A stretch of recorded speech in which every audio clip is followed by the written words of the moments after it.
Hi అండి, ప్రశాంతవనం ఛానల్కి స్వాగతం. కొత్తగా మన ఛానల్ని ఎవరైనా చూస్తుంటే కనుక సబ్స్క్రైబ్ చేసుకొని కొంచెం సపోర్ట్ అయితే చేయండి ఫ్రెండ్స్. ఎవరిని చులకనగా చూడకు.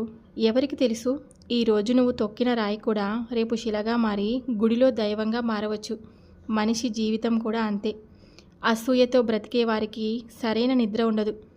అహంకారంతో బ్రతికే వారికి సరైన మిత్రులు ఉండరు. అనుమానంతో బ్రతికే వారికి సరైన జీవితమే ఉండదు. ఏ క్షణం నుంచి మన మనసు ఎదుటివారి మంచిని కోరుకుంటుందో ఆ క్షణం నుంచే మన మనసుకు సంతోషం ప్రారంభమవుతుంది. ఇతరులను బాధ పెట్టేవారు ఖచ్చితంగా బాధపడతారు. దాని నుంచి ఎట్టి పరిస్థితిలోనూ తప్పించుకోలేరు. నీవు చేసే పనిని నీ అంతరాత్మకు సమాధానం చెప్పుకొనగలిగితే చాలు. అందరికీ నచ్చేట్టు చేయాలంటే దానికి నీ జీవితం సరిపోదు. చావడానికి ఒక్క క్షణం ధైర్యం ఉంటే చాలు, కానీ బ్రతకడానికి అది జీవితాంతం కావాలి. నిజమైన మరణం అంటే ప్రాణం కోల్పోవడం కాదు, ధైర్యం కోల్పోవడం. ఏ మనిషికైనా మనం విలువ ఇవ్వగలం, కానీ విలువ లేని అది ఎవరికి వారే సంపాదించుకోవాలి. ఎవరిని చిత్తు కాగితంలాగా చూడొద్దు. రేపు ఆ కాగితం గాలిపటమైతే తలెత్తుకొని చూడాల్సి వస్తుంది.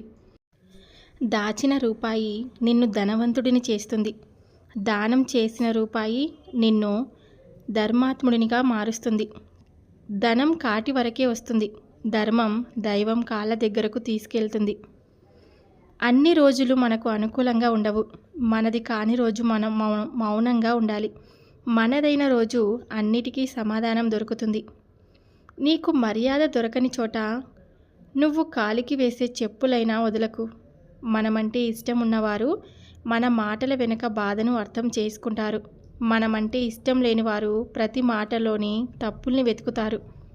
కాలాన్ని వృధా చేయడం అంటే నిన్ను నువ్వు దోపిడీ చేసుకోవడమే. అనుక్షణం ద్వేషించుకుంటూ కల్తీ మనుషుల మధ్య ఇష్టం లేకుండా జీవించడం కంటే నిన్ను నువ్వు ప్రేమించుకుంటూ ఒంటరిగా జీవించడం చాలా మేలు. కోపంలో నీ నోటి వెంట వచ్చే ప్రతి మాట నీ చేతిలో నిప్పు కణిక లాంటిది. దానిని అవతలి వారి మీదకు విసురుదామనుకుంటావు. అది వారిని కాల్చదు, నీ నుండి వారిని దూరంగా పారిపోయేలా చేస్తుంది. ఈ లోపున నీ చేయి మాత్రం తప్పక కాలుతుంది. బంధం తెగిపోయినా సరే నిజమే చెప్పండి. అబద్ధాలు చెప్పి నమ్మకం మాత్రం పోగొట్టుకోకండి. ఎందుకంటే తెగిన బంధం ఎప్పటికైనా తిరిగి కలవవచ్చిపోయినా నమ్మకం మాత్రం తిరిగి రాదు. ఎక్కువ మరిగిస్తే నీళ్లు కూడా ఆవిరైపోతాయి. అలాగే భరిస్తున్నారు కదా అని బాధ పెడితే బంధాలు కూడా తెగిపోతాయి. మూర్ఖులు ఎప్పుడూ ఇతరులను నిందిస్తూ కాలాన్ని వృధా చేసుకుంటారు, కానీ జ్ఞానులు ఆ నిందలను పట్టించుకోకుండా చిన్న చిరునవ్వును సమాధానంగా విసిరి తన పని తను చేసుకుంటూ వెళ్ళిపోతూ ఉంటారు.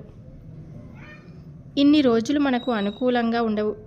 మనది కాని రోజున మౌనంగా ఉండాలి. మనదైన రోజున అన్నిటికీ సమాధానం దొరుకుతుంది. Thank you for watching.